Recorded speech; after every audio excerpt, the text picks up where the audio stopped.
오늘 박수를 안 치면 안 되는 분위기죠. 함께 기도드리겠습니다. 은혜와 자비가 풍성하신 우리 하나님 아버지, 저희들을 영원한 멸망의 형벌에서 건져주시고 하나님의 자녀 그리고 일꾼 삼아주신 은혜를 감사드립니다. 한 주간 주님 위에 살아가다가 또 주의 날을 맞이하여서 우리 사랑하는 형제 자매님들 한자리에 모아주셔서 감사드립니다. 우리 성령님께서 두루 역사하시는 가운데 말씀을 전하는 자의 입술과 듣는 각 사람의 마음을 주장하셔서 하나님의 말씀만 온전하게 전해지고 그 말씀이 우리 각 사람의 심령에 심겨져서 그 삶의 변화로 나타날 수 있도록 도와주십시오. 멀리 해외에서 수고하고 있는 모든 선교사들과 일꾼들에게 함께하여 주옵소서.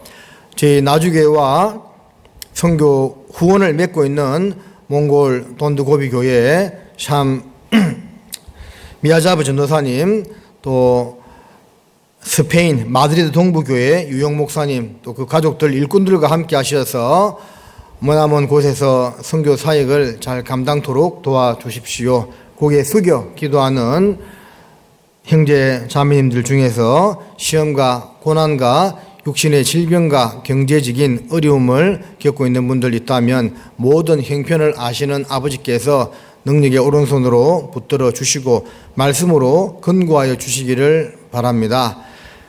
여러 가지 사정으로 함께하지 못한 식구들 어디에 있든지 보살펴 주시고 다음 모임에는 빠지지 않도록 지켜 주십시오. 말씀의 시종을 주님께 부탁드리옵고 부족한 입술에도 주의 능력 더해 주십시오. 예수님의 이름으로 감사하며 기도드립니다. 아멘. 예, 사사기 16장입니다.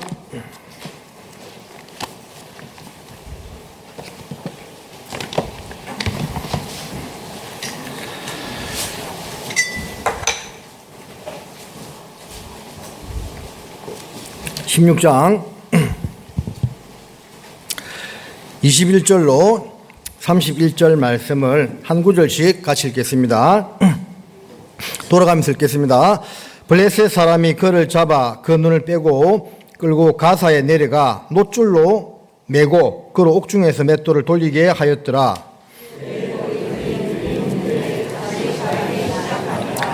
블레셋 사람의 방백이 가로되 우리의 신이 우리 원수 삼손을 우리 손에 붙였다 하고 다 모여 그 신 다곤에게 큰 제사를 드리고 즐거워하고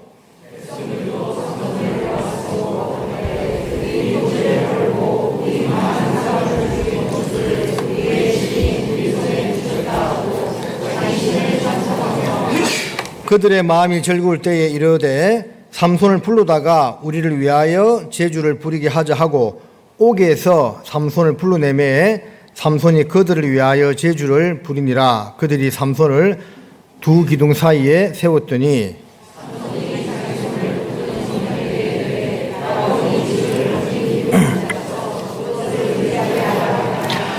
그 집에는 남녀가 가득하니 블레셋 모든 방백도 거기 있고 지붕에 있는 남녀도 3,000명 가량이라. 다 삼손의 제주 부리는 것을 보더라.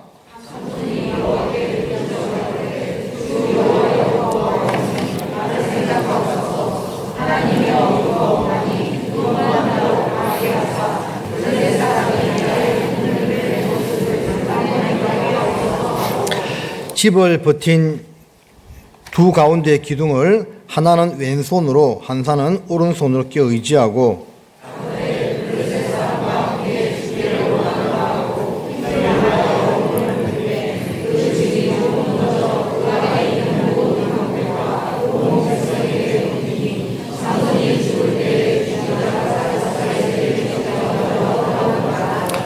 같이 읽겠습니다. 그의 형제와 아비의 온 집이 다 내려가서 그 시체를 취하여 가지고 올라와서 소라와 에스다올 사이 그 아비 마누아의 장지에 장사하니라. 삼손이 이스라엘 사사로 20년을 지내었더라. 이번 주에 우리 수능이 있었죠. 그래서 지난주 좀 기도하고 격려해 줘야 되는데 저희 교회도 형제 1명, 자매 3명이 수능시험을 쳤습니다. 잘 쳤나요? 입꼬리가 올라가는 거 보니까 잘 친 것 같습니다. 하여튼 좋은 대학 진학해서 또 신앙생활 잘할 수 있도록 우리 격려의 박수 한번 치겠습니다.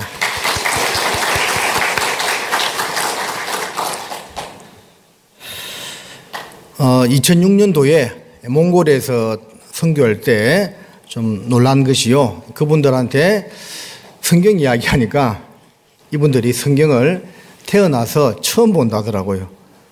그래서 우리는 뭐 예수님을 안 믿어도 집에 성경 한두 권 정도 가지고 있고 성경을 접한 기억들이 다 있잖아요. 근데 몽골은 2006년도였는데 쭉 전도하면서 물어보니까 성경 본 적 있냐니까 성경이 뭐냐고 처음 본다더라고요. 그래서 깜짝 놀랐던 그런 기억이 납니다. 그럼 예수님은 들어봤냐 하니까 예수는 어디서 들어봤다 하더라고요. 근데 놀라운 것은 예수님 이름을 뭐 지나가다가 이제 한두 번 들은 적이 있고 그리고 성경책은 처음 보지만 그들에게 하나님의 살아계심과 주 예수님의 복음을 전했을 때 우리 한국 사람들보다 훨씬 더 잘 받아들이는 모습을 보고 참 은혜와 감사가 되었습니다.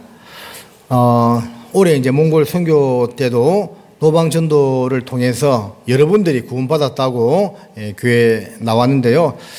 제가 얼마 전에 얼마 전은 아니고 좀 됐는데 통화하면서 그분들 교회 잘 나오고 있나 물어보니까 한 절반은 떨어지고 또 절반은 또 교회를 잘 나오고 있다라는 소식을 들었습니다.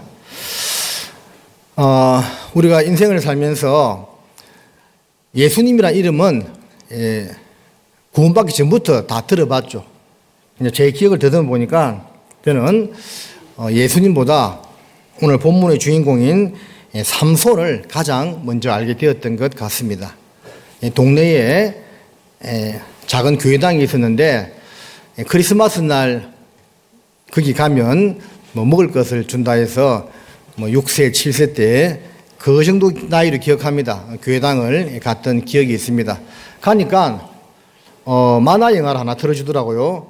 슬라이드 같은 거로. 근데 그게 이제 삼손과 성경에는 들릴라라고 나오는데 그 영화 제목은 삼손과 데릴라요로 나왔습니다. 삼손과 데릴라를 보면서 거인이 힘을 쓰다가 머리가 다 이렇게 뽑혀온 다음에 마지막에 이제 두 기둥을 무너뜨리고 장렬하게 죽는 그 모습을 보면서 어린 나이에 되게 인상이 깊었던 것 같습니다. 그래서 저는 개인적으로 예수님보다 삼손을 가장 먼저 알게 된 것 같고요. 그 다음에 이제 모세 그리고 그 다음에 예수님을 알게 되었습니다. 물론 이제 구원은 한창 뒤에 받았지만 그 전에 이런 순서로 삼손, 모세, 예수님 이렇게 알게 된 것 같은데요. 그만큼 삼손이라는 인물은 좀 특별한 인물로 이렇게 여겨졌습니다. 오늘은 그 삼손이 마지막에 이제 하나님 앞에 불순종한 삶을 살다가 집을 버틴 두 기둥과 함께 무너져서 원수와 같은 블레셋인들을 많이 죽이고 함께 이제 전쟁으로 치면 전사죠, 전사. 장렬하게 최후를 맞이하는 그런 이제 모습인데, 이 내용은 다 알고 있을 겁니다. 예전에는, 요즘은 이제 성화 영화를 잘 하지 않는데, 예전에는 많이 했거든요. 그래서 영화로도 이렇게 몇 번 접해 본 분들도 있을 거라고 보여집니다. 성경에 보면 수태고지를 통해서 태어난 인물이 3명이 있습니다. 누군가요? 이제 태어나기 전에 미리 태어날 것이다는 예언을 받고 태어나신 분이 3명 있죠? 우리가 잘 알듯이 우리 구주 예수님이 계시고 또 예수님 6개월 전에 먼저 와서 예수님을 또 가리켰던 세례요한 그리고 오늘 본문의 삼손이 유일하게 성경 전체를 통해서 수태고지 미리 태어날 거라는 예언을 받고 태어난 인물입니다. 세례요한과 예수님은 복음과 관련된 너무나 중요한 분들이기 때문에 마땅히 그렇게 태어나야 된다고 생각할 수 있지만, 삼손은 한창 앞 시대에 어떻게 보면 그의 삶은 육신의 정욕으로 좀 얼룩진 그런 삶을 살았던 인물인데, 그가 이제 수태고지를 통해서 태어나게 되었다는 것은 특별한 의미가 있다라고 보여집니다. 그리고 이제 수태고지는 아닌데 모태로부터 택정함을 입은 또 두 사람이 있죠. 구약의 예레미야, 모태로부터 열방의 선지자로 택함을 입었다라고 되어 있고, 또 사도 바울은 내 어머니의 태로부터 나를 택하시니가 라는 기록을 통해서 보면 바울도 모태의 쓰임이 택함을 받았다라고 할 수가 있겠습니다. 자, 그 가운데 이제 삼손은 수태고지를 통해서 태어나게 되었는데, 그가 태어날 때 사건을 보면 하나님의 사자가 삼손의 아버지 이름이 마노아인데, 마노아의 아내한테 먼저 나타나서 이런 아이가 태어날 거다, 나실인으로 태어나게 되는데 어떻게 될 것을 이제 쭉 알려주는 내용이 나옵니다. 그 말을 전해들은 남편 마노아가 아니 그런 일이 있었다고? 그렇다면 하나님이 다시 한 번 더 그 사람을 우리에게 보내달라는 그런 기도를 하게 됩니다. 유명한 내용이죠. 이게 본문 잡아 놓으시고 그다음 찾아보겠습니다. 사사기 13장 8절입니다.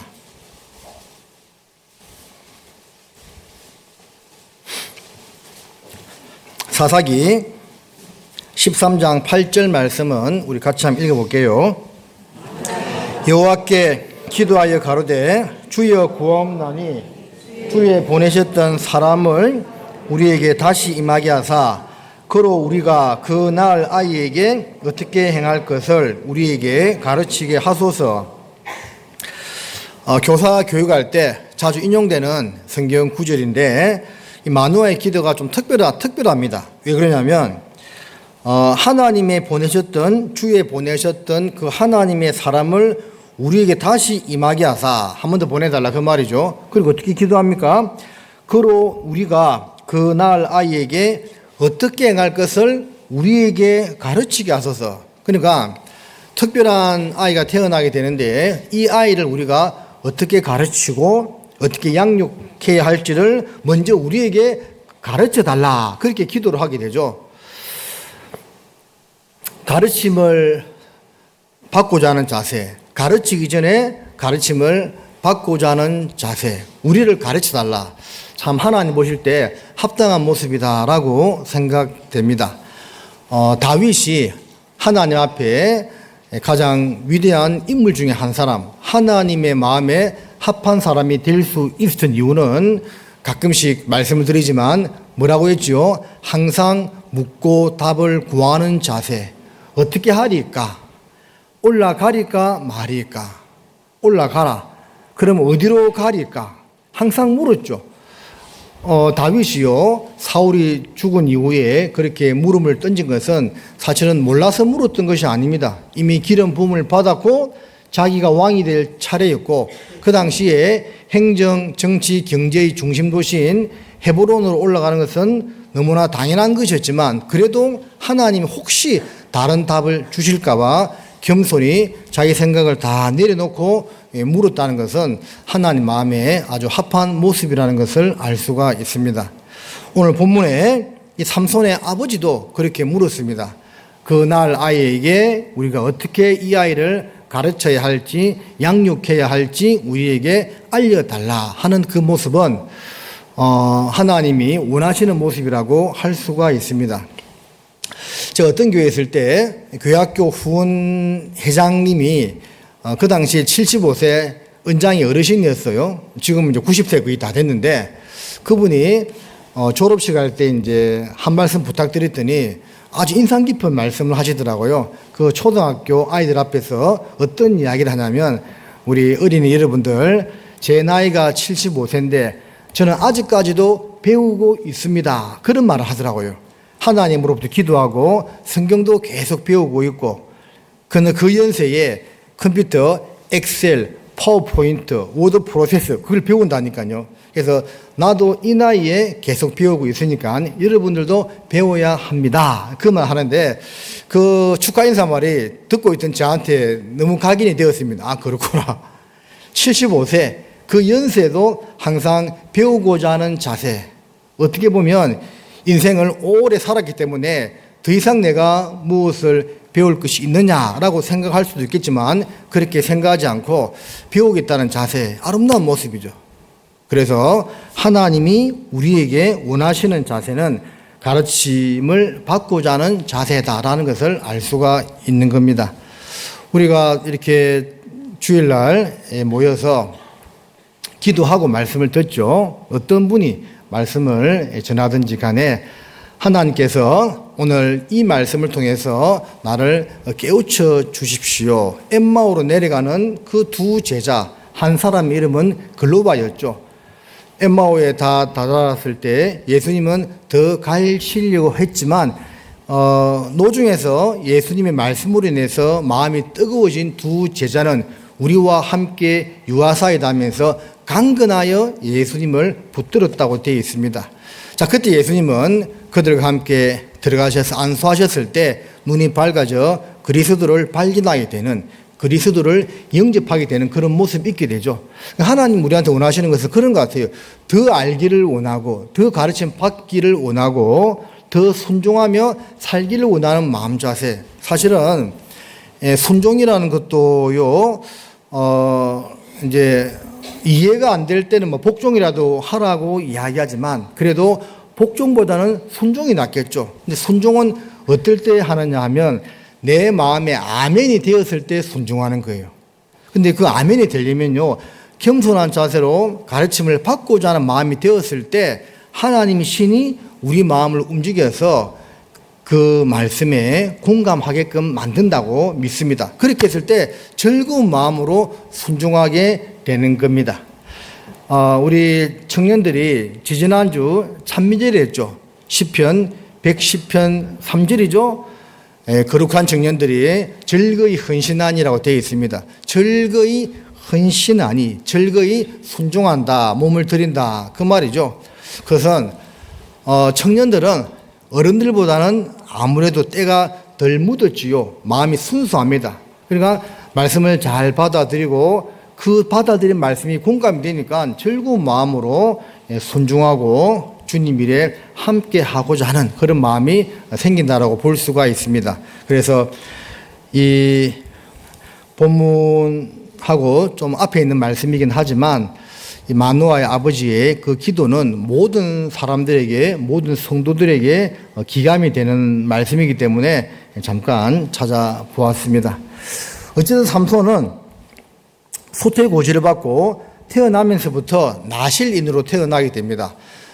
나실인의 규례가 이제 민수기에도 나오는데, 나실인은 이미 태어나기 전부터 두 가지 종류의 나실인이 있습니다. 태어날 때부터, 태어나기 전부터 같은 말이죠. 하나님의 나실인으로 성별된 그런 사람이 있고, 또 이제 두 번째 경우는 살면서 내가 나실인이 되겠다고 그렇게 이제 또 자신을 드리는 그런 모습이 있습니다. 나실인은 여러 가지 이제 규례가 있는데 몇 가지만 이제 말씀드리면, 포도주와 독주를 마시지 아니해야 되고, 그리고 머리를 깎으면 되지 않고, 머리를 깎으면 안 되고, 또 모든 그 율법에 나와 있는 규례를 자기 모든 삶을 통해서 다 지키겠다는, 근데 그런 각오를 하고 세상과 철저하게 구별되고 사는 사람들을 나실인이라고 불렀습니다. 과거에 이스라엘 백성들이 하나님의 선민이었지만, 택함을 받은 민족이었지만, 그래도 그 가운데서 나실인은 더 특별하게 하나님께 바쳐진, 드려진 사람이었다고 할 수가 있는 거죠. 삼손은 이미 태어나기 전부터 그 나실인으로 이제 드림을 입은 사람이라고 할 수가 있습니다. 오늘날 구원받은 모든 성도님들은 다 나실인입니다. 한번 따라해 볼까요? 나는 나주 사람이다. 나는 나실인이다. 같은 나잖아요. 나실인, 나주 사람. 예. 구원받은 성도들은 하나님 앞에 나실인입니다. 세상과 구별된 사람, 세상과 성별되고 거룩한 삶을 살아야 되는 나실인이라고 할 수가 있습니다. 안타깝게도 삼손은 태어나면서부터 그런 모습으로 부름을 받았지만 삶은 그러지 못했습니다. 삶은 여자에 빠졌죠. 예? 그걸 이제 추구하면서 교제하지 말아야 될 이방인을 취하게 됩니다. 그래서 블레셋인 여자들을 취하면서 하나님과 상관없는 그런 삶을 살게 되죠. 하지만 하나님은 악을 선으로 바꾸시는 하나님이죠. 그런 잘못된 길로 나아가는 불순종하는 그 삼손을 통해서 큰 역사를 일으킵니다. 그죠?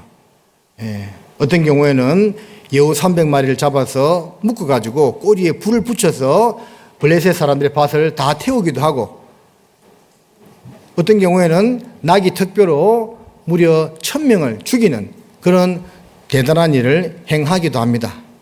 그는 비록 하나님 앞에 온전치 못한 삶을 살았지만 하나님은 그 불순종하는 삼손을 통해서도 당신의 일을 이루어 나가신다는 것을 보여주고 있는 거죠.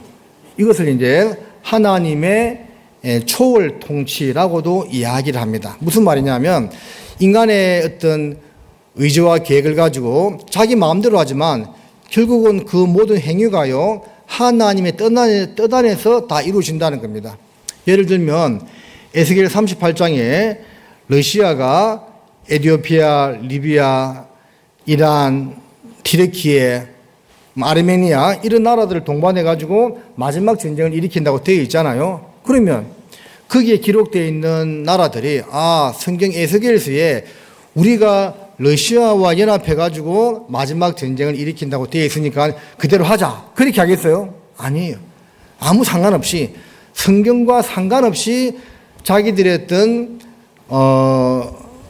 욕구를 충족하기 위해서 러시아와 연합해 가지고 이스라엘을 공격하게 되는데, 하나님은 그 일을 당신의 마지막 역사에 들어서 귀하게 사용을 하신다는 겁니다. 하나님은 그래서 손해보지 않는 분이라는 것을 알 수가 있는 겁니다. 내가 신앙생활을 열심히 하겠다고 마음을 먹어야만 하나님 일이 잘 되고, 내가 대충 살겠다고 살면 하나님도 일을 못하고, 그런 게 아니에요. 우리가 어떤 모습으로 살든지 전지전능하신 하나님은 당신의 역사를 시간 안에 다 이루어 나가시는 분입니다. 문제는 우리 각자가 내가 거기에 쓰임을 받느냐 쓰임을 받지 못하느냐, 그건 이제 틀리겠죠. 적어도 말씀 시간에 주무시는 분은 쓰임 받기 좀 어렵다고 봐야 되겠죠. 삼손은 그런 삶을 살았습니다. 급기야는 들릴라라는 이쁜 여자한테 홀딱 빠져가지고 그냥 정신 못 차리고 삽니다. 그럼에도 불구하고 삼손의 힘은 나가지 않았죠. 갑자기 정신 차리니까 그 성문짝을 들어 올리기도 하고 기적과 능력을 행합니다. 블레셋 사람들에게 있어서 삼손은 눈의 가시 같은 존재, 원수였죠. 어찌하면 삼손을 처단하고 완전하게 이스라엘을 우리의 압제 아래에 놓게 할 수 있을까, 그런 생각을 많이 했을 것 같아요. 그래서 이제 소식을 들었습니다. 들릴라한테 삼손이 완전히 푹 빠졌다는 소식을 들었어요. 그래서 들릴라를, 사실 협박이죠. 너 삼손의 그 힘이 어디서 나오는지를 빨리 확인해 가지고 우리한테 알려달라 합니다. 자, 세 번 이야기하죠. 첫 번째는 마르지 않는 푸른 칡 7으로 자기를 결박하면 내 힘이 없어진다고 했습니다. 그래서 마르지 않은 푸른 칡 7으로 삼손을 묶은 다음에 괴롭게 합니다. 삼손이여, 블레셋 사람이 내게 미쳤다 하니까 삼손이 일어나더니 줄탄 상바치 다 끊어버리고 또 계력을 발휘하죠. 들릴라가 속이 상했습니다. 왜 당신은 나를 사랑한다 하면서 속이느냐? 다시 쪼았습니다. 이야기하죠. 쓰지 않은 세 줄로 나를 길박하면 내 힘이 없어진다. 역시 무효였습니다. 세 번째는 머리털 7가닥을 윗선 배틀에 섞어 짜면 내 힘이 없어진다라고 했는데 역시 그렇게 해도 되지를 않았습니다. 들릴라가 너무너무 열받았겠죠. 당신이 나를 사랑한다는 것은 완전 거짓말이다. 밤낮 그냥 힘들게 했던 것 같아요. 그래서 그 성경에 뭐라 기록되어 있냐면 삼손이 들릴라 때문에 번뇌하여 죽을 지경이라 되어 있습니다. 얼마나 우리 하는 말로 덜덜 볶았으면 번뇌하여 이제 죽을 지경이 된 겁니다. 그래서 마지막으로 자기 마음을 토합니다. 사실은 내 모든 힘의 원천은 내 머리털에 있다. 머리털을 다 깎아버리면 내가 힘을 쓰지 못하게 된다고 이야기했습니다. 그래서 시험적으로 머리털 7묶음을 뽑아서 이제 삼손을 괴롭게 보니까 진짜 삼손이 힘이 없어져 버린 겁니다. 뒤에 이제 말씀을 드리겠지만 삼손의 힘의 원천은 어디에 있는 겁니까? 머리털에 있는 것이 아니고 하나님께 있는 거죠. 하나님으로부터 부여받은 것입니다. 근데 그게 이제 머리털이라는 그 도구를 통해서 그런 힘이 주어졌다는 것이지 머리털에 힘이 있는 것이 아니에요. 어쨌든 삼손은 머리털이 뽑히고 아주 두 눈까지 뽑히고 쇠사슬에 묶여서 가사, 그 블레셋 사람의 도시인데 가사에 가서 지하에서 큰 맷돌을 돌리게 되는 비참한 신세가 됩니다. 그때 이제 다곤 신당에 모였다고 되어 있습니다. 이스라엘 백성들은 주 여호와 하나님을 섬겼지만 이방 민족들은 우상을 섬겼죠. 블레셋 사람들이 대표적으로 섬겼던 신이 다곤 신인데 다곤이라는 뜻은 물고기라는 뜻이에요. 그래서 물고기 신을 섬겼는데 왜 블레셋 사람들이 물고기 신을 섬겼냐면 블레셋은 해안 평야에 살았습니다. 이스라엘은 주로 이제 산에 살았습니다. 우리나라 지형도 평균들을 보면 이렇지만 동고서저죠. 그래서 동쪽은 높고 서쪽은 낮아요. 서쪽 호남 지역에 평야가 많죠. 단면을 잘라보면 서쪽은 낮고 경상도에는 산이 많은 그런 지형으로 되어 있습니다. 이스라엘 땅은요, 이 지중해에서부터 보면 어떻게 되어 있냐면 해안 평야가 있고 가운데 이제 중간 산악지대가 있고 산악지대를 넘어가면 단면도를 잘랐을 때 이야기하고 있는 겁니다. 머릿속으로 상상해 보세요. 요단 협곡지대로 갑니다. 쑥 꺼져요. 그래서 그 요단 협곡지대에 있는 강이 요단강이고 위에는 갈릴리 호수고 밑에가 사해바다죠. 갈릴리 호수는 평균 해수면보다도 마이너스 200m에 있는 호수고 사해바다는 마이너스 400m에 있는 바다입니다. 그러니까 그게 완전 푹 꺼지는 거죠.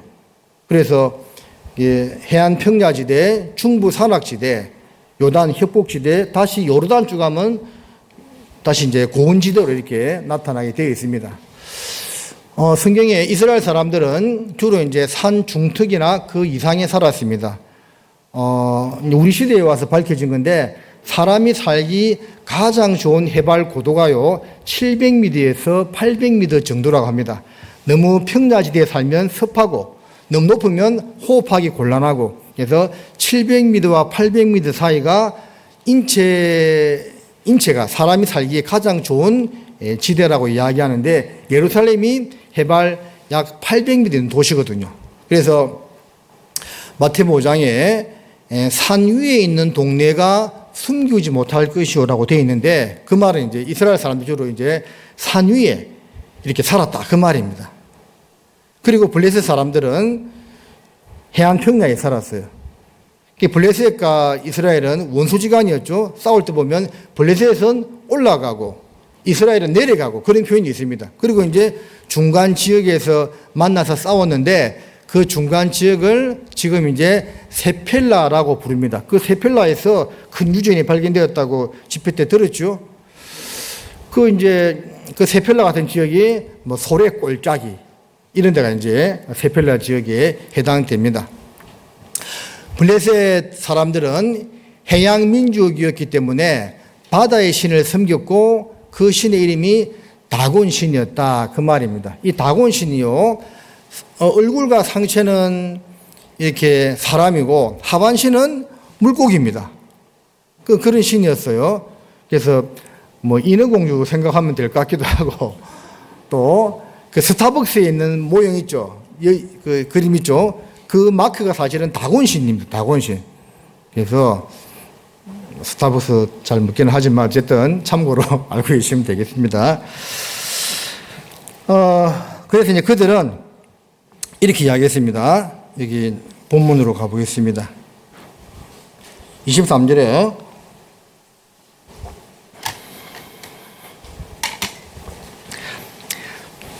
블레셋 사람의 방백이 가로되 우리의 신이 우리 원수 삼손을 우리 손에 붙였다 하고 다 모여 그 신 다곤에게 큰 제사를 드리고 즐거워하고.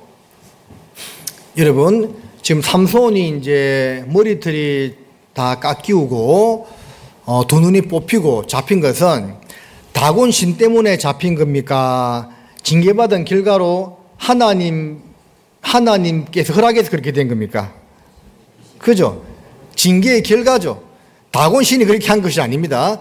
자기가 나실인으로서의 합당한 삶을 살아야 되는데 그러지 못한 징계의 결과로 이런 비참한 신세가 되었는데, 그러나 이방 블레셋 사람들 볼 때는 우리가 섬기는 다곤 신이 그렇게 했다고 이렇게 이야기를 한 겁니다. 세상 사람들은 참 그런 면에서 영적으로 무지하다라고 볼 수가 있습니다. 어떤 어머니가요, 절에서 100일 동안 불공을 드리고 아들을 낳았습니다.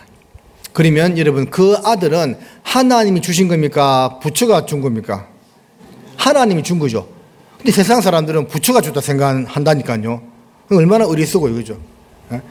100일 불공을 드리든 첫날 불공을 드리든 그 생명을 주시는 분은 하나님인데, 세상 사람들은 그것을 깨닫지 못하기 때문에 자기들이 믿는 헛된 신이 그 복을 주었고 원수를 진멸하게끔 도와주었다, 이렇게 이제 생각하고 있는 겁니다. 물론 이제 나중에 죽고 나서 하나님 앞에 가서는 모든 것이 하나님의 능력이었다는 것을 그때서는 깨닫게 되겠죠. 그러나 살아있을 때 깨닫고 하나님을 알게 된다면 얼마나 좋겠습니까? 24절도 보겠습니다. 백성들도 삼손을 보았으므로 가로되 우리 토지를 헐고 우리 많은 사람을 죽인 원수를 우리의 신이 우리 손에 붙였다고 자기 신을 찬송하며. 자, 토지를 흘렀단 말은 여우 300마리를 이렇게 나누어서 꼬리에 불을 붙여서 블레셋 사람들의 많은 밭을 태웠거든요. 그걸 이야기하고 있는 겁니다.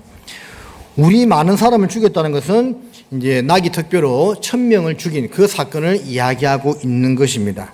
그래서 그들에게는 삼손은 원수 같은 모습이었다 하는 것을 알 수가 있는 거죠. 하지만 답은 뭡니까? 다곤 신이 삼손을 그렇게 만든 것이 아니고 하나님이 징계의 결과로 삼손을 그런 모습으로 되게끔 허락했다는 겁니다. 하나님이 그렇게 하신 거라고 봐야 되겠죠. 먼저 우리가 여기서 생각해야 될 것은 무엇이냐면, 하나님의 자녀, 하나님의 일꾼이 그 자녀답게 일꾼답게 살지 못할 때는 하나님 앞에 불필요한 존재가 될 뿐만 아니라 세상 사람들 앞에서도 어떤 고통을 받는 그런 모습으로 될 수밖에 없다는 겁니다. 요한복음 15장에 있는 말씀이죠. 나는 포도나무요 너희는 가지니 저가 내 안에 내가 저 안에 있으면 이 사람 가시를 뭐라고요? 많이 맺나니 나를 떠나서는 너희가 아무것도 할 수 없음이라 말씀하셨고, 사람이 내 안에 거하지 아니하면 이 사람은 구원받은 성도를 가리키고 있습니다. 구원받은 성도가 내 안에 거하지 아니하면 사람들이 이것들을 모아다가 불에 던져 사른다고 했습니다. 그 말은 이제 오해하시면 안 되는 것이 지옥 간다는 말이 아니고 하나님 앞에서 아무짝에도 세상 가운데서도 인정받지 못하는 그런 존재가 될 수밖에 없다는 것을 우리에게 교훈해 주고 있는 겁니다. 구원받은 사람은 구원받은 사람답게 살아야 되겠죠. 그리스도인의 의미가 무엇이라고 했습니까? 지난주에 잠깐 말씀을 드렸죠. 그리스도를 영접하고 그리스도를 주인으로 섬기고 그리스도의 영광을 위하여 살아가는 사람이 그리스도인이다. 이렇게 정의를 내릴 수가 있습니다. 다시 한번 잘 들어보세요. 그리스도인은 그리스도를 내 속에 영접하고 영접한 그 그리스도를 내 삶의 주인으로 섬기고 또 그 그리스도의 영광을 위하여 살아가는 사람이 그리스도인이다. 그 말입니다. 그러면 그리스도인들은 뭘까요? 그리스도인은 알아서 생각하시면 되겠습니다. 또 다른 의미는 그리스도인이라는 말의 뜻은 그리스도와 함께 죽었고 그리스도와 함께 산 자, 이런 의미도 담고 있습니다. 그리스도와 함께 죽었다는 것은 여러분 예수님이 왜 돌아가셨습니까? 십자가에 돌아가신 이유가 뭐예요? 우리 죄 때문에. 그래서 그리스도인이란 말의 의미가 그리스도와 함께 죽었다는 그 말은 그리스도가 우리의 죄 때문에 죽었기 때문에 우리도 이제 죄에 대하여는 죽은 자가 되었다라는 것을 이야기하고 있는 겁니다.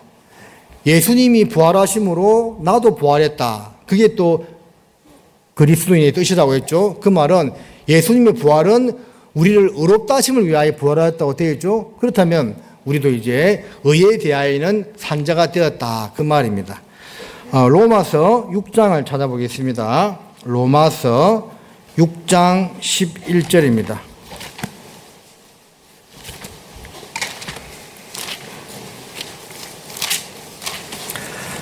로마서 6장 11절 말씀을 함께 읽겠습니다.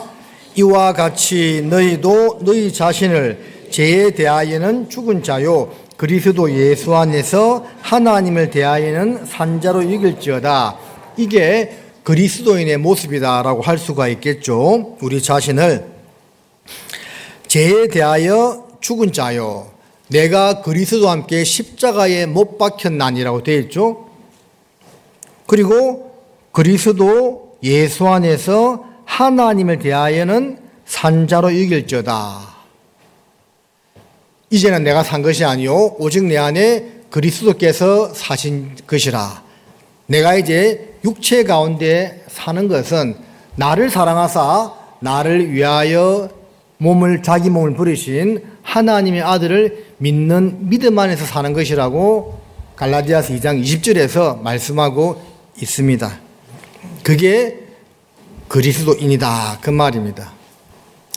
구약의 나실인 오늘날 그리스도인, 구약의 제사장, 오늘날 너희는 왕같은 제사장이요. 우리가 구약으로 따지면 나실인이고 제사장이다. 그 말입니다.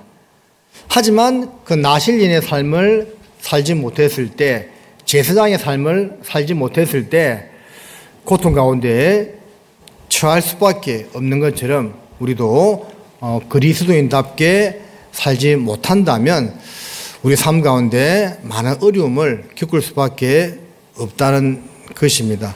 여러분들 내 삶에 고난이 있고 힘든 가운데 있습니까? 잘 판단해 봐야 돼요. 이게 도대체 내가 주님을 위해서 받는 합당한 시험과 고난인지 아니면 내가 지금 죄를 짓고 불순종함으로 말미암아 겪는 건지 이걸 잘 이성적으로 신앙의 이성을 가지고 판단해 볼 필요가 있어요. 어떤 분들은 자기 죄와 잘못으로 지금 어려움을 겪고 있으면서도 다 하나님 때문에 내가 지금 고난받고 있다 이렇게 생각할 수도 있겠죠. 물론 하나님이 허락하신 것이기 때문에 하나님 때문에 받는다고도 할 수가 있겠지만 하나님 위에서 받는 고난하고는 좀 차원이 틀리다고 볼 수가 있겠지요. 이런 것도 잘 구별해 볼 필요가 있습니다. 구원받은 성도는 구원받은 사람답게 살아야 되는데 금방 말씀드린 그 그리스도인의 정의를 잘 생각해 본다면 어떻게 살아야 할지 자명할 거라고 믿습니다. 주님은 고난과 시련을 통해서 우리를 시험하고 낮추십니다. 삼손이 나실인으로 부름받았지만 하나님의 뜻 가운데 살지 못하니까 계속 보고 있다가 마지막에 하나님이 크게 징계를 내리죠. 그 징계는 앞에서 언급한 것처럼 머리털이 다 밀리우고 두 눈이 뽑히우고 그리고 몸은 쇠사슬로 묶여가지고 지하 감옥에서 맷돌을 돌리고 있는 겁니다. 그리고 이제 오늘 본문에 다시 가보겠습니다. 본문에 25절에 보면 그들의 마음이 즐거울 때에 이르되 삼손을 불러다가 우리를 위하여 제주를 부리게 하자 하고 옥에서 삼손을 불러내매 삼손이 그들을 위하여 제주를 부리니라. 그들이 삼손을 두 기둥 사이에 세웠더니 이제 블레셋 사람들이 삼손을 불러내어서 강대처럼 이제 우리를 위해서 한 제주 한 부려봐라 이렇게 이제 강요를 하게 되고 눈이 뽑힌 이제 삼손이 힘을 쓸 수 없었기 때문에 그 원수와 같은 이방인들 앞에서 하나님이 택한 백성이자 자녀이자 나실인이요 아주 부끄러운 모습으로 막 춤을 추면서 수치를 당하고 있는 이런 상황이 벌어지게 된 겁니다. 왜 이렇게 됐을까요? 나실인답게 살지 못한 결과다라는 겁니다.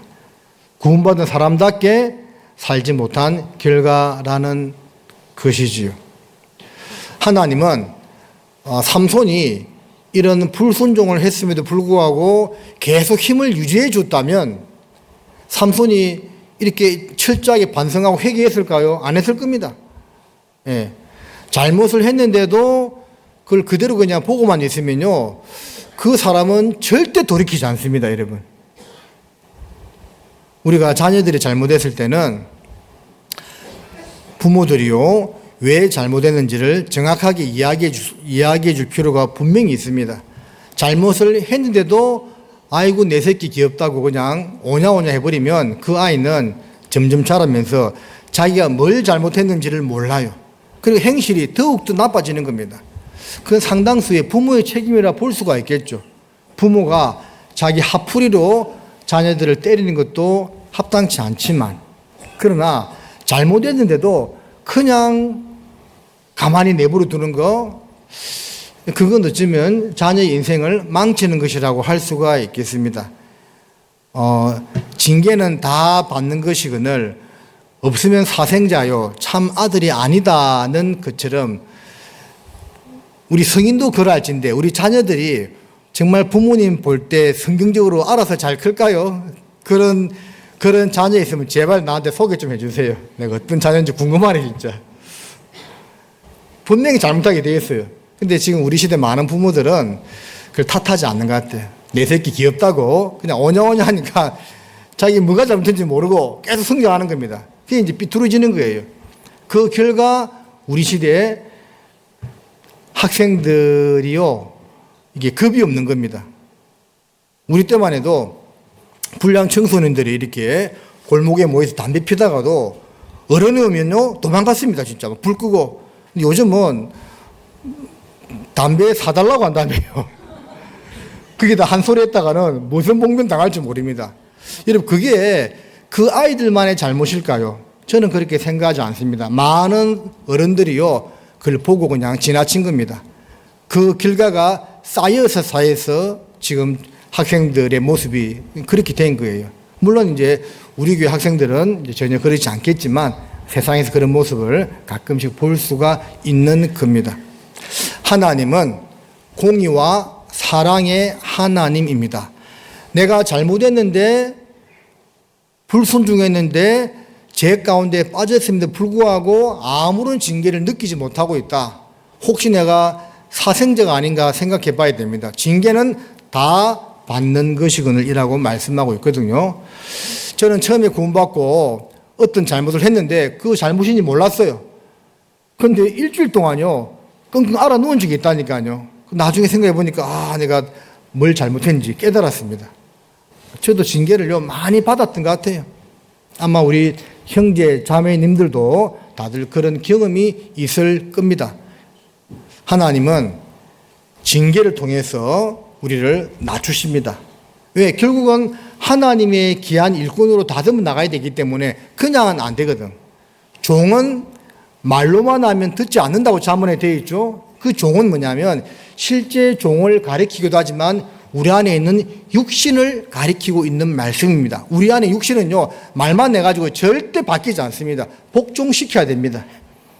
그래서 영어로는 몸 바디가 있고 육신 플래시라고 하는데 육체의 정욕할 때 그 플래시라는 단어를 사용하는데요. 그게 우리 속에 강합니다. 그게 종 같은 거입니다. 종은 말로만 하면 안 된다. 이 말로만 해가지고 안 바뀐다니까요. 이 철저하게 자기를요, 복종시키려고 이거 좀 예를 쓸 필요가 있습니다. 구원받은 사람이요, 영원한 속죄를 통해서 죄를 다 용서받았다고 어차피 천국 갈 건데 이래 살면 되지. 여러분 절대 그렇게 살면 안 됩니다. 죄를 그 어떤 것보다도 무서워해야 돼요. 진짜입니다. 그 죄 때문에 우리 예수님이 십자가에 못 박혀 돌아가셨지 않습니까? 그걸 생각한다면 정말 죄를 무서워해야 됩니다. 도덕적인 죄를 무서워해야 될 뿐만 아니라 사람이 선을 행할 줄 알고도 행치 아니하면 그게 악이고 죄라고 했잖아요. 그리스도인답게 살지 못하는 것도 죄입니다. 그거에 대해서 우리가 무감각해지면 안 되겠죠. 너희 마음 가죽을 베고 날마다 우리 마음 가죽을 베고 우리 마음이 새로워져야 됩니다. 우리 중고등 형제자매들 잘 듣고 있어요? 내가 집에 가서 우리 아들 물어보니까 오늘 아버지 설교 잘 들은다니까 모르겠는데요. 내 잘못입니다. 어떤 경우는 알아도 되겠다고 이야기해요. 그래, 우리 마음 가죽을 빼야 됩니다. 마음 가죽을 빼고 새로워져야 돼. 이게, 그래서 하나님은 우리를 낮추십니다. 낮추십니다. 자, 여기 28절을 보겠습니다. 삼손이 여호와께 부르짖어 가로되 주 여호와여 구하옵나니 나를 생각하옵소서. 하나님이여 구하옵나니 이번만 나로 강하게 하사 블레셋 사람이 나의 두 눈을 뺀 원수를 단번에 갚게 하옵소서 하고, 우리 성경에 보면 이런 표현이 많이 나옵니다. 주 여호와여, 주 여호와여. 이 주 여호와를 히브리 말로 하면 아도나이 야훼 이렇게 돼요. 야훼. 야훼인데 히브리어는 모음이 없어요. 그래서 이 읽기가 굉장히 어렵습니다. 야훼인데 그걸 우리 한글로 바꾸다 보니까 여호와 이렇게 기록하고 있는 겁니다. 그래서 이제 성경 기록할 때 그 기자들이 야훼란 이름이 나오면 목욕 제기하고 붓을 다시 빨고 썼다고 하잖아요. 다른 글자를 틀리면 고쳐 쓰기도 했는데 여호와라는 단어를 잘못 쓰면 다 찢어버리고 다시 썼다고 했죠. 그만큼 이스라엘 사람들은 하나님의 이름에 대한 경외심을 가지고 살았습니다. 그러니까 이름이라는 것은 특별한 의미가 있는 거죠. 옛날 사람들은 내 아버지 이름을 걸고 싸운다. 그럼 진짜 이건 목숨 거는 겁니다. 요즘은 뭐 그런 말 해도 별 의미 없지만 옛날에는요, 우리 가문의 이름을 걸고 내 아버지 이름을 걸고 뭐 한다면 그건 진짜 목숨 거는 거라니까요. 하나님 이름을 걸은다고 해서 감히 입에 담기도 어려워했어요. 그래서 야훼라 쓰고 그거를 읽기를 너무 이제 두려워해가지고 그냥 아도나이 이렇게 불렀습니다. 아도나이는 주인, 주권자라는 그 의미가 되겠습니다. 그래서 주 여호와는 히브리어로 아도나이 야훼인데 어떻게 해석할 수 있겠습니까? 나의 주인이 되시고 내 삶의 주권자가 되시는 하나님, 이렇게 부르는 거라 할 수 있습니다. 삼손은 나실인으로 부름받았지만 사실은 나실인답게 살지 못했죠. 하나님의 주권을 인정하지 않고 하나님을 주인으로 섬기지 않고 자기 정욕을 쫓아 살았죠. 그런데 이제 두 눈 다 뽑히고 아주 비참한 신세가 되니까 그제서야 깨달았던 겁니다. 그리고 철저하게 회개했던 겁니다. 주 여호와여 아도나이 야훼, 이제야 내가 알겠습니다. 주님이 내 삶의 주권자고 주인이라는 것을 그동안에 불렀지만 이제야 깨달았습니다. 그 내용입니다. 삼손은 여기서 그걸 깨닫게 되는 겁니다. 마치 야곱이요, 한돛뼈가 위골당하는 그 순간 전능자의 섭리를 인정했던 것처럼 이 삼손은 이때 이제 그걸 철저하게 깨닫게 되는 겁니다. 삶의 방향, 전환점 포인트가 되었다, 그 말이죠. 그런데 이제 살 날이 얼마 남지 않았습니다. 죽음 앞에서 자신의 고집과 정욕을 위하여 살았던 자기 삶을 철저히 반성하고 하나님의 주권을 인정한 그런 기도였다, 그 말입니다. 그래서 이런 걸 보면 하나님은 여러 가지 고난과 환경을 통해서 우리를 자꾸 이렇게 낮추어 가신다는 것을 알 수가 있는 겁니다. 그리고 이제 주님만 의지하게끔 합니다. 다시 봅니다. 삼손이 여호와께 부르짖어 가로되 주 여호와여 구하옵나니 나를 생각하옵소서. 하나님이여 구하옵나니 이번만 나로 강하게 하사 블레셋 사람이 나의 두 눈을 뺀 원수를 단번에 갚게 하옵소서 하고, 이게 오늘 핵심 구절이라고 할 수가 있습니다. 하나님의 주권을 인정하고 그 앞에 간절하게 자기 삶을 반성하면서 구하는 거죠. 나로 강하게 하사 나의 두 눈 뺀 원수를 단번에 갚게 해달라. 그런데요, 여기 이제 22절을 보면 그의 머리털이 밀리운 후에 다시 자라기 시작하니라. 이제 머리털이 다 깎여서 힘이 빠졌어요. 근데 그 22절에 머리털이 다시 자라기 시작했다고 되어 있고, 그 다음 사건은 어느 정도 시간이 흘렀을 거라고 보여집니다. 그러면 이제 이때 이제 삼손이 막 제주 뿌리고 그 기둥을 탁 붙던 요 상태에 머리털은 어느 정도 자랐을 거라고 보여집니다. 그러죠. 분명히 자랐을 겁니다. 그렇다면 삼손이요, 예전과 같이 그런 교만한 마음을 품었다면, 아, 그래, 내 머리털 이제 자랐네, 이제 힘 다시 나겠구나 하면서 또 자기를, 머리털을 의지했을지도 몰라요. 그런데 이번에 기도를 보니까 머리털을 의지하는 것이 아니고 하나님을 의지하고 있는 겁니다. 이번만 나로 강하게 하사. 하나님, 나는 그동안에 내 머리털에 힘의 원천이 있는 줄 알았는데 이제야 깨달았습니다. 머리털에 힘이 있는 것이 아니고 하나님의 말씀에 그 능력의 힘이 있군요. 그걸 이제야 깨달은 겁니다. 여러분, 삼손의 머리털에 힘이 있는 게 아닙니다. 그러죠? 그 머리털을 통해서 주신 하나님의 능력, 그 말씀에 그게 힘이 있는 겁니다. 우리가 이 사람은 그 골로새서 2장에 나와 있는 말씀처럼 보는 것을 의지하여, 사람은 눈에 보이는 것을 의지하는 경향이 아주 강해요. 그래서 믿음은 보지 못하는 것들의 바라는 것들의 실상이요, 보지 못하는 것들의 증거라고 되어 있죠. 믿음은 보이지 않지만 실체가 나타나 있지 않지만 그러나 있다고 믿고 붙들고 나아가는 것이 믿음이잖아요. 여러분, 우리 가운데 주님이 계시는데 보입니까? 안 보여요. 주님 다 보고 있습니다. 아, 누가 지금 졸고 있구나. 누가 지금 눈은 뜨지만 딴 생각하고 있구나.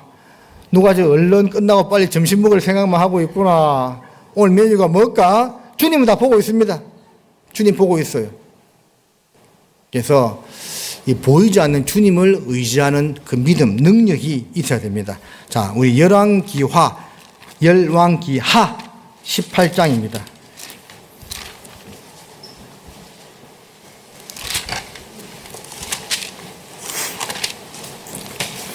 18장 3절입니다.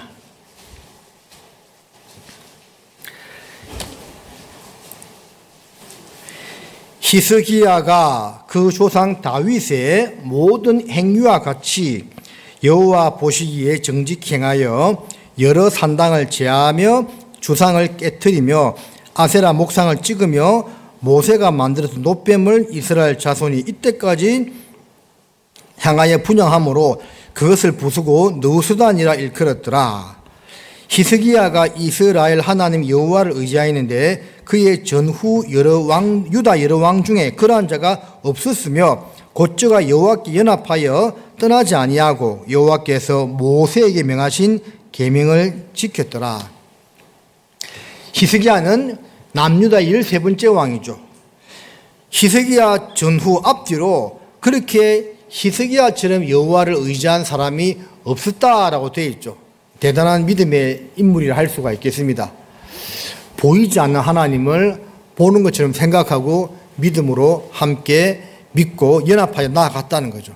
그리고 이때 어떤 사건이 있냐면 그 사절 끝에 놋뱀을 중간에 모세가 만들었던 놋뱀을 이스라엘 자손이 이때까지 향하여 분향함으로 그것을 부수고 느수단이라 일컬었더라. 그러니까 이 시점으로부터 모세 놋뱀 사건이 언제냐고요. 예? 이게 이제 모세의 놋뱀 사건은 지금부터 3,500년 전이고 이 사건은 그로부터 한 6, 700년 정도 지났을 때 일이죠. 500년만 짧게 솔로몬의 통치기간이 지금부터 이제 3,000년 전이라 보니까 짧게 이제 500년만 잡더라도 그 강야 40년 동안에 민수기 21장에 나오는 놋뱀 사건, 불뱀에 물려서 죽어갈 때 하나님이 장대에다가 놋뱀을 만들어 달라고 그것을 쳐다본 자는 누구든지 다 산다고 했잖아요. 쳐다보고 살았죠. 근데 그 산 것이요, 그 놋뱀이 살려준 겁니까? 그것을 쳐다보면 산다고 한 하나님 말씀의 능력이 있는 겁니까? 그죠? 근데 사람들은 뭐라고요? 눈에 보이는 것을 의지해. 그 놋뱀을요 500년 넘게 그냥 그걸 가지고 다니면서 숨기고 살았던 겁니다. 그게 놋뱀 무슨 효력이 있는 것처럼. 그 얼마나 어리석어요.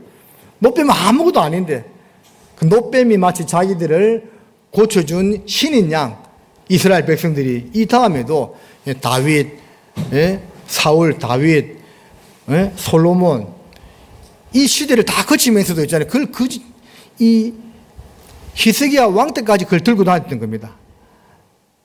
얼마나 어리석어요. 사람의 이 악한 본성 가운데 하나는 뭐냐면요, 눈에 보이는 것을 의지하려고 하는 그런 경향이 강하다는 겁니다. 히스기야가요 그걸 완전히 쳐서 박살을 내버렸습니다. 놋뱀에 힘이 있는 것이 아닙니다. 쳐다보면 산다고 한 하나님의 말씀에 힘과 능력이 있는 거죠. 삼손의 머리털에 힘이 있는 것이 아니고 그 머리털을 통하여 주신 하나님의 말씀, 거기에 힘이 있는 거죠. 그 삼손은 그걸 이제서야 깨달았던 겁니다. 그래서 머리털은 자라기 시작했지만 그 머리털을 더 이상 의지하지 않고 주님만 의지했다, 그 말입니다. 시편 62편입니다.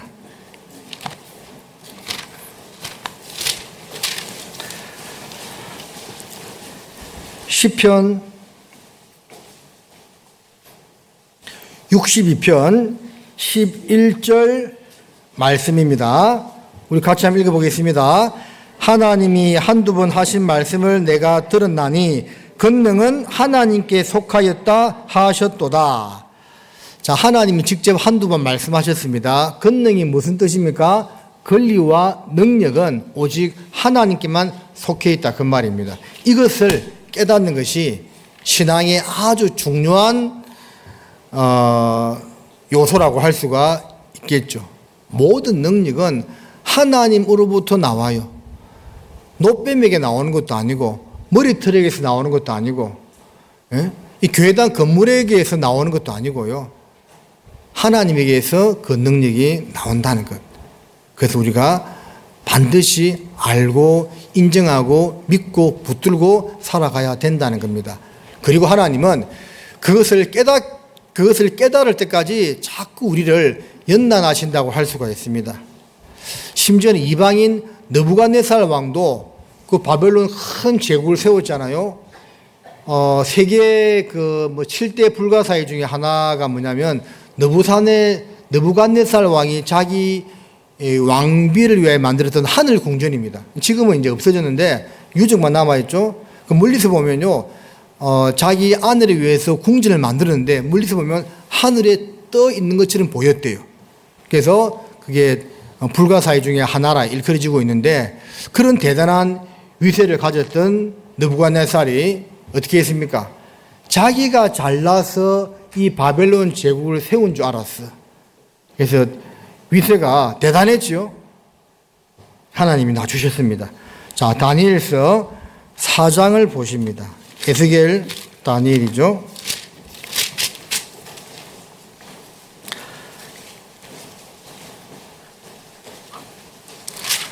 다니엘 4장 30절입니다.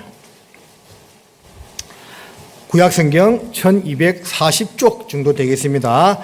나 왕이 말하여 가로되 이 큰 바벨론은 내가 능력과 건세로 건설하여 나의 도성을 삼고 이것으로 내 위엄의 영광을 나타낸 것이 아니냐 했더니, 그러니까 불순종한 이스라엘을 징계하기 위한 도구로 하나님이 느부갓네살을 들어 쓴 것인데, 이 느부갓네살 왕은 자기가 잘나서 그런 줄로 착각했다 그 말입니다. 그 말이 떨어지자 말자 31절에 이 말이 오히려 나 왕의 입에 있을 때에 하늘에서 소리가 내려 가로되 느부갓네살 왕아 내게 말하노니 나라의 위가 내게서 떠났느니라.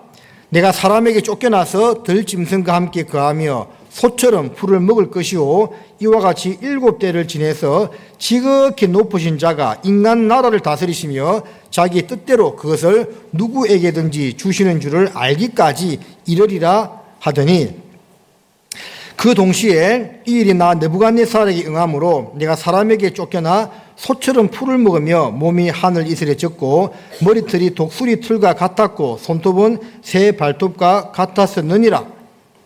그 말이 떨어지자마자 느부갓네살이요 정신이 이상해졌어요. 정신 나간 사람이 되어버렸습니다. 그리고 광인이 되어가지고 광야에서 7년 동안 짐승처럼 살았거든요. 하나님 그 시킨 겁니다. 너가 잘나서 그런 줄 알아? 너 정신 못 차렸네? 너 연단 받아. 7년간 소처럼 풀 먹고, 여기 있는 것처럼 몸은 적고 머리털이 독수리 털 같았고 손은 새 발톱 같은 짐승 같은 삶을 살았습니다. 7년 동안. 그리고 이제 나중에 이제 회복시킵니다. 36절에 그 동시에 내 총명이 내게로 돌아왔고 또 내 나라 영광에 대하여도 내 위엄과 강명이 내게로 돌아왔고 또 마의 모사들과 간원들이 내게 조회하니 내가 내 나라에서 다시 세움을 입고 또 지극한 위세가 내게 더하였느니라. 7년 이제 연단 받으니까 느부갓네살 정신을 차렸어. 하나님 그를 다시 왕위로 복귀시킨 겁니다. 37절에 그러므로 지금 나 느부갓네살이 하늘의 왕을 찬양하며 칭송하며 존경하노니 그의 일이 다 진실하고 그의 행하심이 의로우심으로 무릇 교만하게 행하는 자를 그가 능히 낮추심이라. 교만한 자는 하나님이 철저하게 낮춘다는 것을 느부갓네살은 이제서야 깨달았던 겁니다. 7년 동안 광야에서 정신 나간 사람처럼 살지 않고 그 전에 깨달았다면 이런 일을 겪지도 않아도 됐겠죠? 근데 사람은 그게 잘 안 돼. 고난 받지 않고 깨달으면 얼마나 좋겠습니까마는 거의 그런 경우는 없어요. 그래서 하나님이 치는 겁니다. 어떤 사람은 한 달, 어떤 사람은 1년, 어떤 사람은 느부갓네살처럼 7년 동안 연단시키는 겁니다. 그제서야 정신이 번쩍 들었어요. 내가 잘나서 이 건세와 위엄을 내가 누리는 것이 아니고 하나님으로부터 왔구나. 여러분, 우리가 잘 사나 못 사나 그래도요 참 이 마지막 시대에 누리고 살고 있습니다. 예? 가진 것도 있고. 여러분, 그 모든 것이요, 다 하나님으로부터 온 것인 줄 알고 있습니까? 여러분, 누구한테 왔다고요?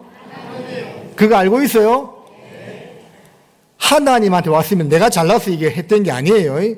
나의 나된 것은 하나님의 은혜로라. 하나님 하신 겁니다. 그걸 깨달으면, 인정하면 그 사람 신앙생활이 고난이 있을지언정 마음의 평강과 평탄한 길을 이어지게 되는 겁니다. 그걸 모르면요, 계속 그냥 연단 받다가 세월 다 보낼 수 있어요. 그러다 주님 만나면 우리가 얼마나 부끄럽겠습니까?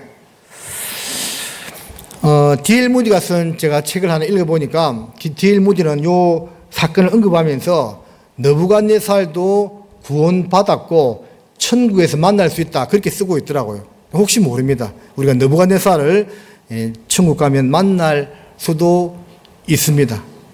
D.L. 무디는 그렇게 이야기하고 있더라고요. 다시 본문 가겠습니다. 본문 사사기 16장을 가십니다.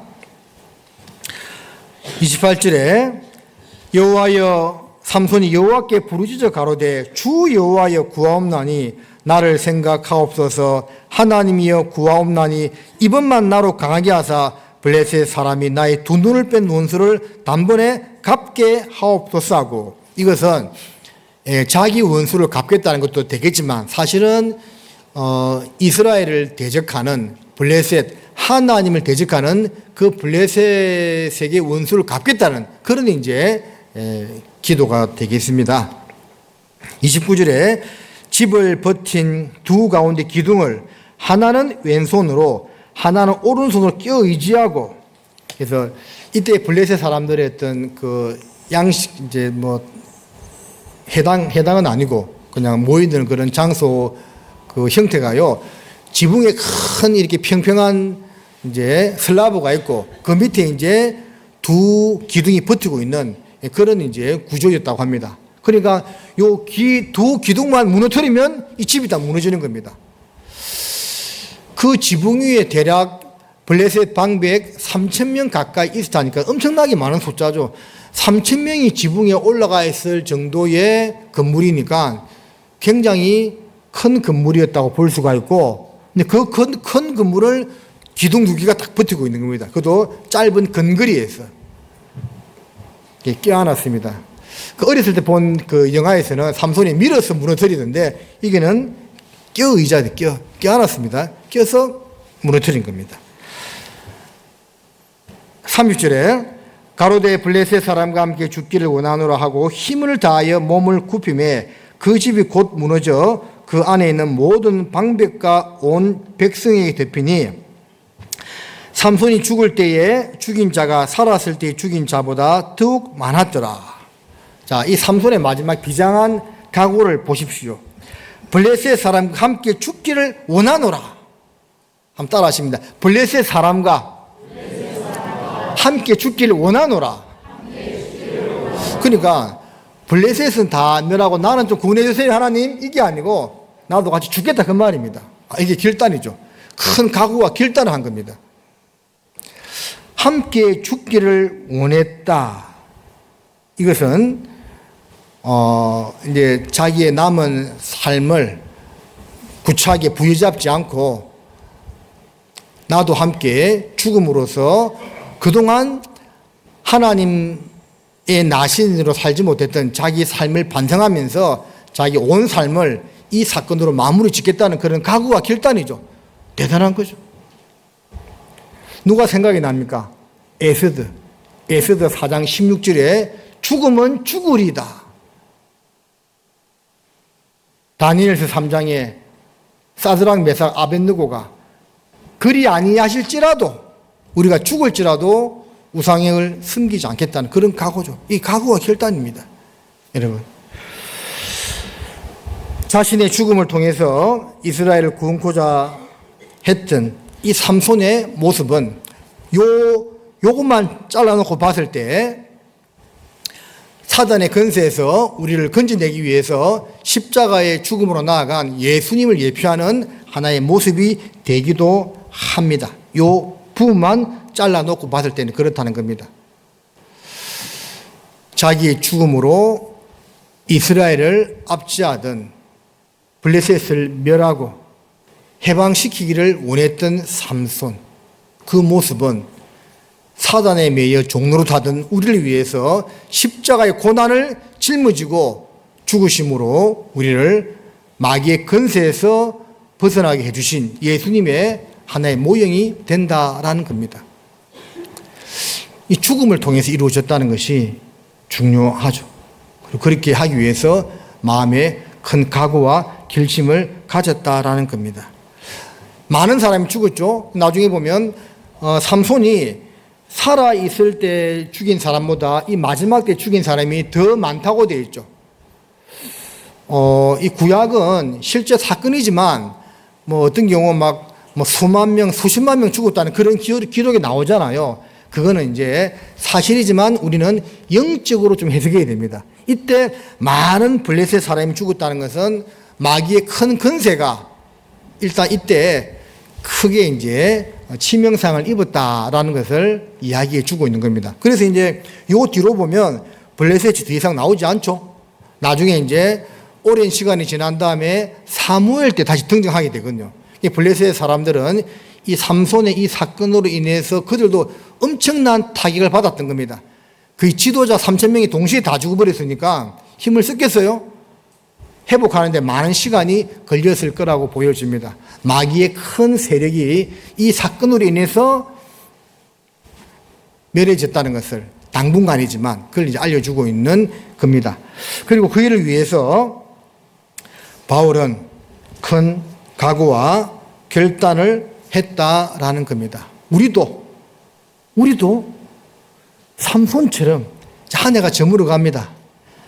12월 달부터 새로 조금 바뀌지만 개편된 모습으로 또 교제하게 됩니다.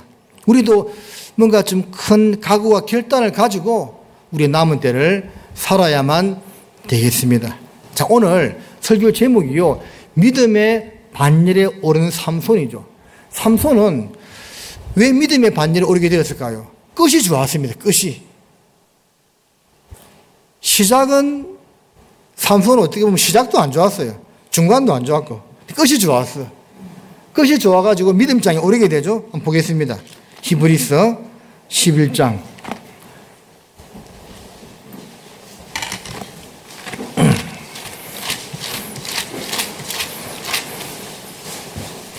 히브리서 11장 32절 33절입니다. 같이 읽습니다. 내가 무슨 말을 더하리요? 기드온, 바락, 삼손, 입다와 다윗과 사무엘과 및 선지자들의 일을 말하려면 내게 시간이 부족하리로다. 저희가 믿음으로 나라를 이기기도 하며 의를 행하기도 하며 약속을 받기도 하며 사자들의 입을 막기도 하며. 자, 믿음장에 아브라함부터 쭉 나오죠. 자, 끝부분에서 사사들 이야기 나옵니다. 기드온, 바락, 삼손, 입다, 다윗, 사무엘, 그리고 33절 끝에 사자들의 입을 막기도 하며 다니엘이죠. 이게 이제 지면상 이름을 다 언급하지 못한 것도 있지만 여기에 빠진 사람이 한 명 있죠. 들어갈 것 같았는데 빠진 사람 누굽니까? 솔로몬. 자, 솔로몬은 시작도 좋고 중간도 좋았어요. 그런데 끝이 안 좋았어. 근데 삼손은 계속 안 좋다가 끝이 좋았거든요. 근데 그 삼손이 믿음장에 올라가고 계속 좋았다 끝이 안 좋은 이 솔로몬이 빠져버린 겁니다. 자, 여러분, 솔로몬이 믿음장에 빠졌다고 해서 천국 못 간 것은 아닙니다. 천국 갔어요. 어쨌든 믿음장에는 빠져가 있습니다. 의도적으로 뺀 겁니다. 이 히브리서 기자가. 왜? 끝이 안 좋았기 때문에. 이거 보면 일의 시작보다 끝이 중요하다는 그 전도서의 말씀처럼요, 끝이 참 중요한 것 같아요. 이 용두삼이라는 말 알죠? 처음에는 용인데 뒤에는 뱀이 되는 거예요. 뱀꼬리가 되는 거죠. 시작이 좋기는 그렇게 어렵지 않은 것 같아요. 근데 끝도 좋기는 쉽지 않은 것 같습니다. 처음에 일을 맡았을 때는 좋은 모습으로 잘한다, 좋다 이렇게 할 수 있는데 마지막에 별로네? 이럴 수도 있거든요. 물론 이제 시작과 중간과 끝이 좋으면 다 좋지만 쉽지 않아요. 성경에 보면 시작은 좋았는데 끝이 안 좋은 사람이 많죠. 유다 왕들을 볼 때도 세 번째 왕 아사가요 하나님 의지에서 구수 100만 대군을 물리쳤다니까요. 근데 마지막에는 얼마 되지 않은 군사가 쳐들어왔는데 아람을 의지하고 나중에 발에 병이 났는데 하나님께 구하지 아니했다 되어 있거든요. 아사 왕도 시작은 좋았는데 끝이 안 좋았어. 8번째 요아스 왕 제사장 여호야다가 살아있을 동안에는 잘했어. 근데 여호야다가 죽고 나니까 악행을 저질렀죠. 예? 스가랴를 성전과 제단사에 돌로 쳐 죽였잖아요. 예수님이 그 사건을 언급했죠. 요아스 왕도 7살에 왕이 되어서 처음에 잘했는데 끝이 안 좋았던 겁니다. 10번째 우시야 왕 보면 기이한 도우심을 받았다고 되어 있죠. 농사를 좋아하는 왕이라고 되어 있습니다. 나중에 이제 강성해지니까 교만해져가지고 제사장만이 드릴 수 있는 분양을 하려고 하다가 문둥병자가 되죠. 그게 별궁에 갇히게 되어서 오랜 시간 동안 문둥이로 살다가 생을 마감하게 됩니다. 이런 이제 아사, 요아스, 우시야, 솔로몬 이런 왕들이요 시작은 참 좋았는데 다 끝이 안 좋았어요. 데마도 마찬가지고 데마는 세상을 사랑하여 나를 버리고 데살로니가로 갔고 구부능선까지 골로새서에 등장하는 데마거든요. 그 구부능선까지 바울을 따라가서 막판에 세상 가버린 겁니다. 안타깝죠. 끝이 안 좋은 사람들이 많아요. 반대도 있죠. 끝이 좋았던 사람 오늘의 삼손 그리고 마가는 1차 선교 여행 때 힘들어서 에라 모르겠다고 도망가 버렸는데 나중에 돌이키죠. 그래서 귀한 일꾼이 되지 않습니까? 바로 앞이니까 보겠습니다. 디모데 후서 4장입니다. 디모데 후서 4장 9절부터 제가 읽어드릴게요. 너는 어서 속히 내게로 오라. 데마는 이 세상을 사랑하여 나를 버리고 데살로니가로 갔고 그레스게는 갈라디아로 디도는 달마디아로 갔고 누가만 나와 함께 있느니라. 내가 올 때에 마가를 데리고 오라. 저가 나의 일에 유익하니라. 바로 죽기 전에 기록한 디모데 후서에서 바울은 마가를 데리고 오라고 했습니다. 마가는 처음이 안 좋았지만 뒤에가 좋았던 인물이죠. 베드로전서 5장 13절에서는 이 마가에 대하여 기록하기를 베드로가 내 아들 마가라고 이야기하고 있습니다. 진짜 베드로 아들이 아닌데 내 아들 마가라 기록하고 있다니까요. 마가의 끝이 좋았다는 거죠. 우리가요 끝이 좋은 사람이 되어야 됩니다. 오늘 본문 28절에 나로 이번만 강하게 하여 주사. 여러분 남은 생활 주님 올 때까지 다 잘 살아야 되겠지만 길게 볼 필요 없고 주님 내년 한 해만 주님 위해서 한번 열심히 살겠으니까 나로 한번 힘을 주십시오. 이렇게 한번 각오와 결심을 다져보면 어떨까 싶습니다. 어떤 사람이요 1년간 구약에 나와 있는 제사장처럼 살아보기 이렇게 책이 있더라고요.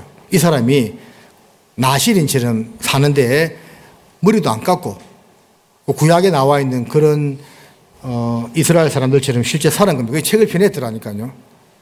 그 사람이 1년간만 살아보겠다고 했답니다. 우리도 너무 거창하게 잡으면 힘드니까 다가오는 2026년 우리 올 한 해만 내가 한번 마음 단단히 먹고 결심하고 우리 주님 위해서 한번 살아보겠다 하는 각오를 다졌으면 좋겠습니다. 끝이 좋으려면 삼손의 모습을 통해서 마지막으로 정리해 보겠습니다. 첫 번째는 자신의 삶에 대한 철저한 반성이 있어야 됩니다. 여러분 시편 19편을 보겠습니다. 끝이 좋으려면 이 모습이 있어야 된다는 겁니다. 시편 19편 2절과 12절 13절입니다. 첫 번째는 자신의 삶에 대한 철저한 반성이 있어야 됩니다. 12절에 자기 허물을 능히 깨달을 자 누구리요 나를 숨은 허물에서 벗어나게 하소서. 또 주의 종으로 고범죄를 짓지 말게 하사 그 죄가 나를 주장치 못하게 하소서. 그리하시면 내가 정직하여 큰 죄가에서 벗어나겠나이다. 다윗의 시죠. 여기서 보면 자기 허물을 깨달을 사람이 없다 그 말입니다. 자기가 지금 잘못하고도 뭔가 잘못 생각하고 잘못 판단하고 잘못된 길로 나아가고 있으면서도 이걸 잘 모르는 경우가 많아요. 다윗은요 그거를 하나님 앞에 간절히 기도했던 겁니다. 하나님 제발 내가 뭔가 잘못하는 것이 있다면 깨닫게 도와달라고. 이런 기도 한번 해보세요. 저는 합니다. 부족하기 때문에 하나님 내가 지금 뭘 잘못하고 있는지 제발 좀 알게 해달라고 기도합니다. 그러면 진짜 깨달아지는 게 있으면 아 내가 이걸 내가 실수하고 있었네 깨달아지는 게 있다니까요. 죄송하지만 자기 잘나서 살면 안 돼요. 신앙인들은 항상 주님 앞에 마음을 낮추고 주여 내가 지금 무엇을 잘못하고 있는지 깨닫게 해달라는 이런 기도가 있어야만 그걸 깨달아야만 끝이 좋아집니다. 그걸 모르면요 끝까지 잘못된 대로 나아가다가 신앙 그냥 마무리하는 거예요. 그러면 안 되겠지요. 두 번째는 하나님을 향한 각오와 결심이 필요합니다. 다니엘 1장 8절에 다니엘은 뜻을 정하여 왕의 진미와 그에 마시는 포도주로 자기를 더럽히지 않기를 한간장에게 구했다는 그 말씀처럼 우리도 뭔가 각오와 뜻을 정해야 돼요. 주를 위해 살겠다는 각오와 뜻을 정해야 됩니다. 마지막 세 번째는 그리스도를 나의 구세주 그리스도를 존귀하게 하려는 그런 마음이 있어야 됩니다. 그래야 끝이 좋아져요. 빌립보서 1장 20절에 찬양도 있죠. 간절한 기대와 소망 죄송합니다. 갑자기 찬양이 안 되네요. 간절한 기대와 소망을 따라 내 몸에서 그리스도가 존귀케 되기를 원하는데 그걸 위해서 내가 죽는 것이 유익하다면 죽겠다. 그렇게 되어 있잖아요. 그래서 나를 구원하신 예수님의 영광을 생각하면 그 사람 끝이 좋게 되어 있습니다. 근데 자기 생각하면 끝이 안 좋아요. 자기 안위를 생각하면 끝이 안 좋습니다. 항상 교회 중심, 주님 중심으로 살면 끝이 좋게끔 되어 있습니다. 기도하시겠습니다. 하나님 아버지 믿음의 반열에 오른 삼손을 통해서 몇 가지 생각해 보았습니다.